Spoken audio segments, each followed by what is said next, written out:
a completely new alphabet or writing system, okay?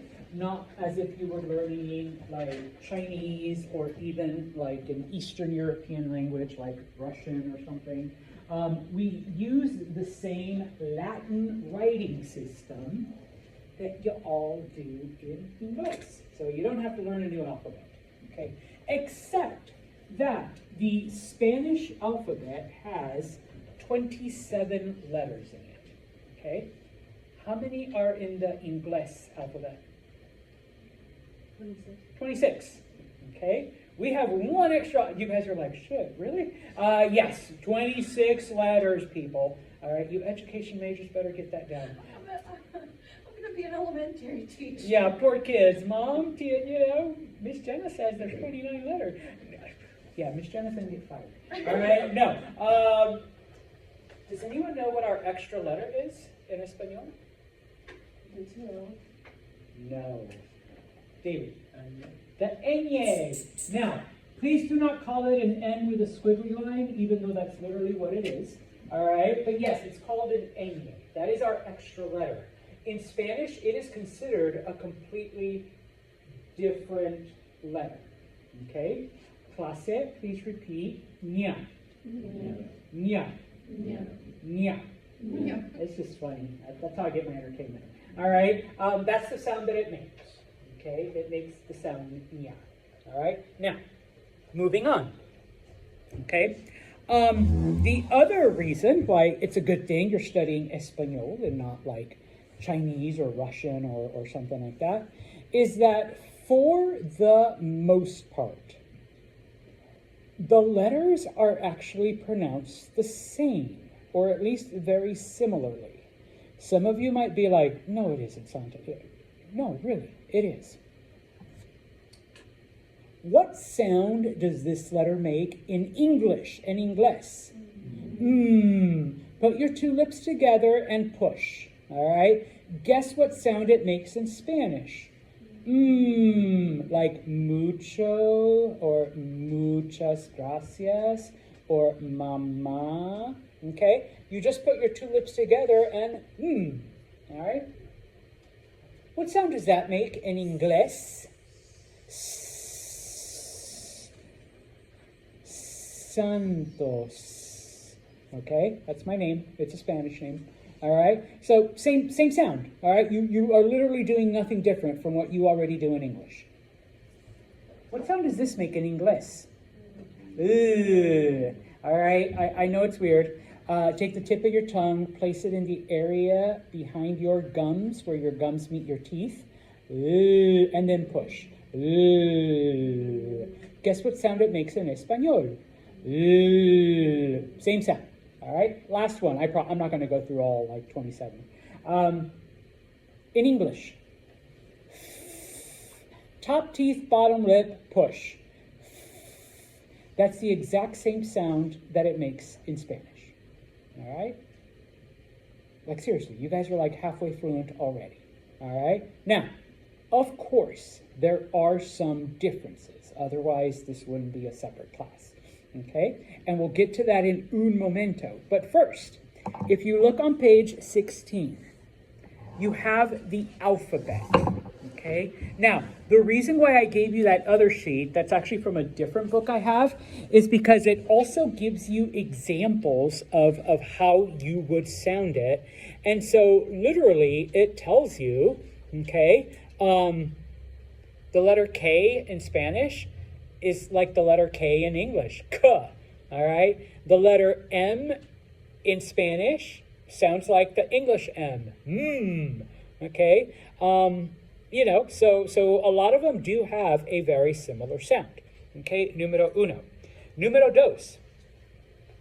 In English, now think of Inglés, except for Jenna, no. Think of Inglés. Does the name of the letter always correspond to the sound it makes? No, not always, not necessarily. And it's the same thing in Spanish, okay? We may call it one thing, but it may not make that sound, okay? And so, I do not sing I do not have like a guitar or a ukulele or something hidden over here. If you're expecting a fun, cool little Spanish song, I'm the wrong teacher. Go find someone else. All right. I know some of you are like, but my 11th grade teacher like had this like A, B, C, D, E. Yeah, no, I don't do that. Okay. So clase, please repeat.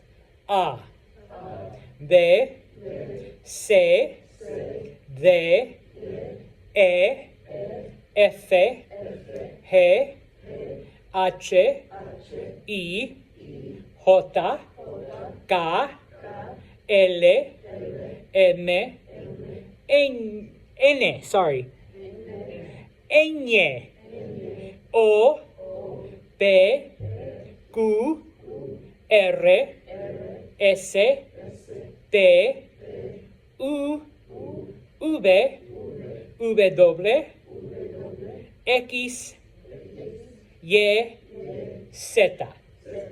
Okay, that is your alphabet, and I suppose, you know, A, B, C, D, E, F, G, H, I, J, K, L, never mind. I get lost on the LMNOP. It doesn't rhyme in Spanish.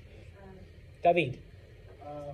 My dad pronounces the Y in a different way. Yes. Okay, we're getting to that. Now, remember, there are 21 countries that have Spanish as an official language. Okay, and so there will be some slight differences in some of these names, number one. Okay, so for example, I always learned the W as doble U. Then I went to South America and they said W, and then I went to Europe and it was uve doble, all right? So it kind of depends on where you're from. And yes, the Y, I never used Y, I always learned it as Y, okay? Now, if you guys learned something different, that's fine. You can use that. Mr. Santos probably knows it, okay? If this is your first time doing Spanish, I know there's like 2 or 3 of you, go with what the book has. It's just a little easier. And the easiest comparison, okay, if you look at the letter Z, the United States is the only English-speaking country that calls it Z. Does anyone know what other English-speaking countries call that letter? Z. Okay, so I've spoken to Canadians and British people and Australians. Why do you guys call it Z? And I'm like, why do you call it Z? It's the same letter. We just have a slightly different name for it. And so some people say yeah, some people say Y. Okay, who's right? Us or the Australians, you know?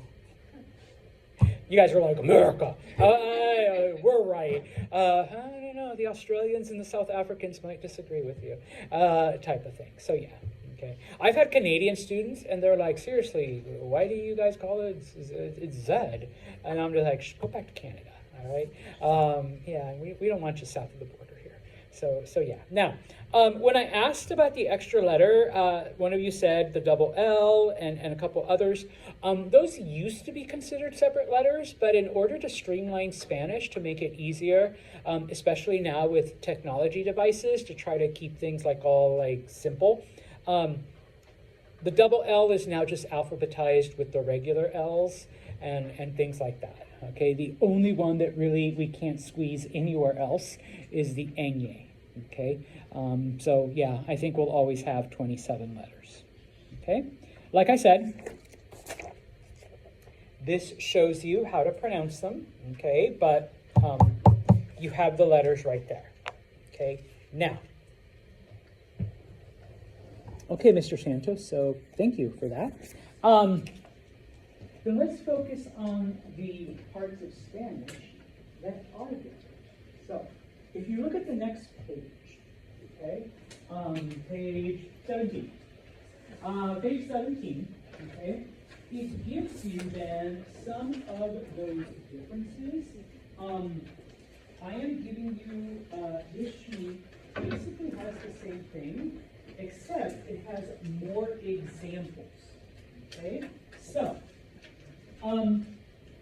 we already know that the N with a squiggly line, and only because you guys sound so cute saying it, clase ña. Ña. I know, it is a fun sound. Okay, let me get this back up real quick. My password. Okay, so some of you may have noticed already. What does the double L make in Spanish? Yeah. Okay. It makes a Y sound. Okay. That is why when I ask your name, it's como te llamas, not como te llamas. Okay. It's a ya. And when you answer, you say me llamo Señor Santos. Not me llamo, Señor Santos. Okay? Just FYI, while como te llamas doesn't mean anything, me llamo literally means I lick myself. All right? So yes, it does make a slight difference. It is important, Jenna. All right? It does. Me llamo means I lick myself. I'm like 13, so. That's okay, so am I. All right, so me llamo. All right, so now, maybe you've caught on, or maybe you just remember from other classes. What sound does an H make in Spanish? That's the name. Thank you. Gracias. It is silent. I'm going to draw the null sign. Okay? If you see an H in Espanol, do not pronounce it. That is why I say hola to you guys and not hola. Okay? Hola, you came in late. Hola. All right? No, it's hola. Hola. Okay? Pretend it's not there. All right? But then here comes the fun part. Does anyone know how a Spanish J is pronounced? Like the H. Like an H. Yes. Okay. So that name is Jose, not Jose or Josie. All right. Here you can do the huh. All right. Jose. Okay. I forgot to bring it up, but there's always this like Family Feud clip where they're asking for H names, and one of the dudes is like, Jose! And it's just like, Jose with an H. Let's see. And it's obviously not up there, okay, because Jose starts with a J. All right? So when you see a J in Spanish, pronounce it like an H. Okay? Now, those are the easy ones, just FYI. All right? Let's go to some of the slightly harder ones. Okay? And you can either look at the sheet. Actually, no, look at the book, because the sheet doesn't have it. Because this is more of a reminder. Okay? The letter C in Espanol follows the same rules as English. All right? Now, some of you may be like, Mr. Santos, what are the rules in English?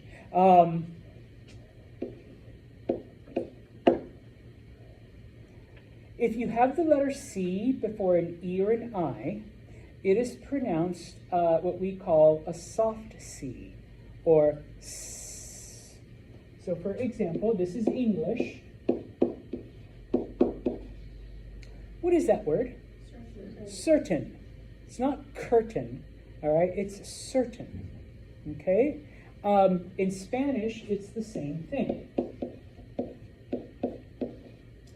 That word is cierto, cierto, which means true or truth, okay? Not cierto, all right? So before an E or an I, it's S, okay? Before the O, before the A, before the U, it's what we call a hard C, or K, all right? This is how we do it in English. In English, salud, don't bless her, salud. What is that word in English? Cake, k. It's before an A. It's not sake, all right? It's cake, okay? The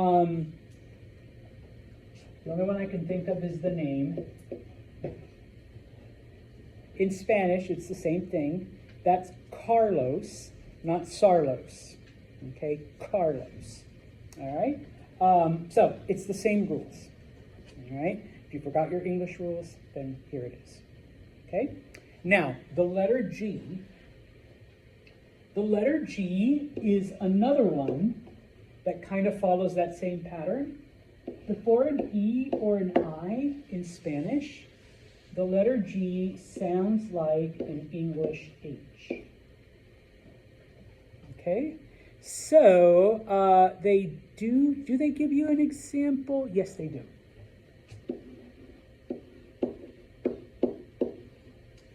This word means people. Okay? So before an E or an I, which is right here, this word is gente. Okay? Clase, please repeat. Gente.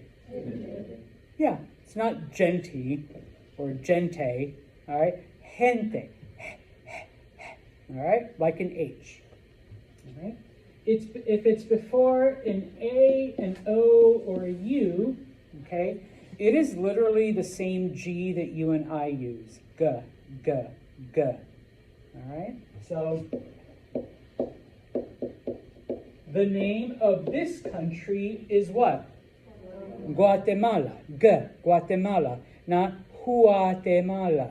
No, because that's a U. Okay? So that's how you pronounce the G's. Okay?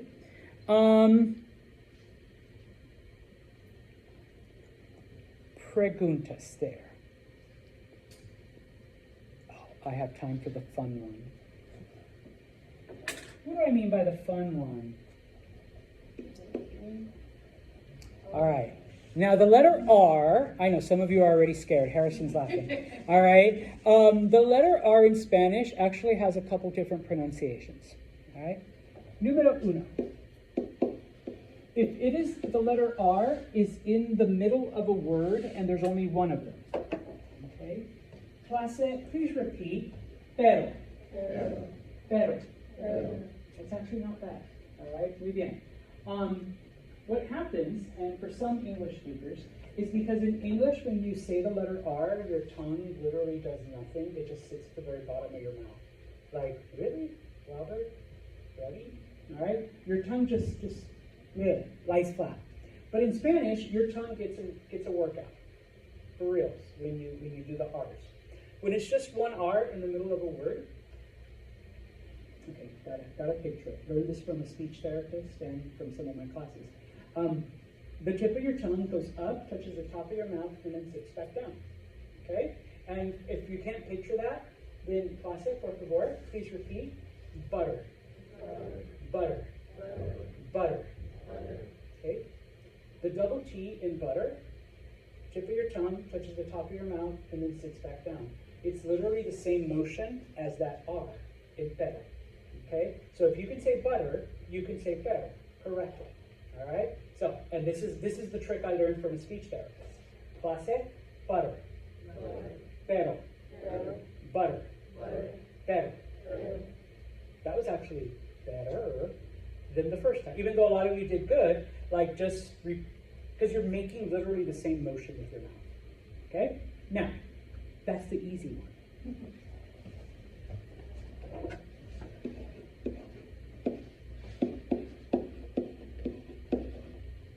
Two R's in the middle of a word. Clase, if you can, repeat after me. Good job, Harrison.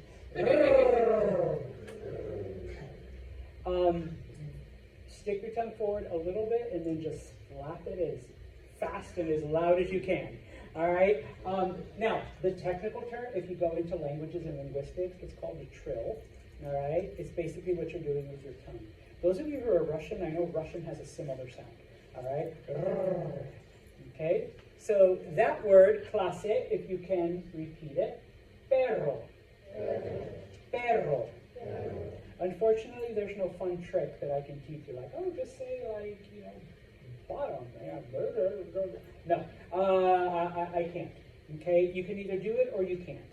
Okay? And I apologize for saying it that way, but unless you, like, have been speaking Spanish since you were a baby, yeah, it's going to take some effort to learn. And if you really want to, that's fine.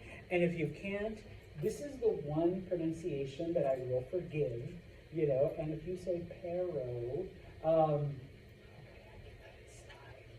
can let it slide.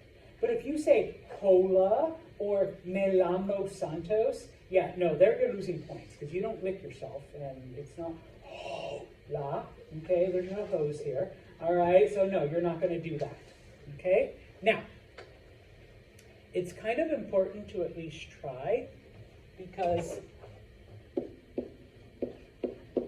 that means but, not the thing you're sitting on, but like, you know, what I just said. I'd go with you, but I have a class next period, okay? Does anyone know what this means? Dog. Yeah, dog. Okay, so pero or perro. Okay, there's another one. Caro means expensive. Carro means car. Okay, so maybe you just bought yourself un carro caro. Expensive car. All right, so you kind of have to, like I said, try to make a little bit of a difference, okay? The last part with the letters R is if it's an R at the beginning of a word, that one's still rrr, okay? So that word is, clase, if you can, rápido. Rápido. Actually, that wasn't that bad. All right, rápido, okay? Now, I often hear around that most of the time, my name has been pronounced wrong my entire life, okay? My first name in English is Roman. That's the way most people have addressed me all my life. That is not what my parents named me.